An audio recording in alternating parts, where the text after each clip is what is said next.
team again at halftime. Started throwing the ball to the other team. They ratcheted up their pressure. They got into it. We didn't back cut. We didn't handle it well. All of it plays into. The other thing is not getting stops. I thought we had, again, we don't play a full 40. We just have these huge lapses. Offensively, especially, like I said, the first 5 minutes we have 5 turnovers. Like 21 turnovers. Think about that. You're turning the ball over every other minute. Every other minute. Throw in the 9 offensive rebounds they get in the fourth quarter. Like, that's a lot of possessions. It's hard to manipulate those numbers. Is it almost, you mentioned like a split personality thing with the team. Does it still feel like that in some ways, like coming out of the half, it just looks different? It's the same people wearing the same uniform, same basic game plan, and we don't execute it. If I knew how to make sure and ensure that the same quality came out in the third quarter, the start of the third quarter specifically, I would make sure that happens. But for whatever reason, we come out of the locker room a completely different team in a not a good way. Okay, last one for me. What do you just want the biggest takeaway from this game to be for your team? Like, if you, I don't know if it's how you talk to the locker room or whatever, but like, what do you want them to take away and have in their mind from this game? What do you want them to have learned? Well, we're still looking to play a complete 40 minutes.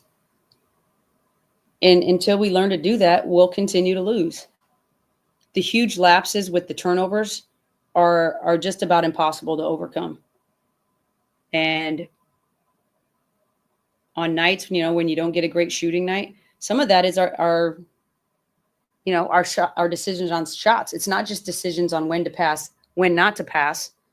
It's decisions on shots. We're trying to shoot it over 2-3 people, and people are open. If it feels like there's a lot of bodies in there, it's because there is, but it also means somebody else is open. And many times we're so deep, we get in there and we can't even give a good pass. Like, it's a bobbled pass. It's not a good pass to shoot. Part of being a good shooter is the pass, and just not sharp in that area.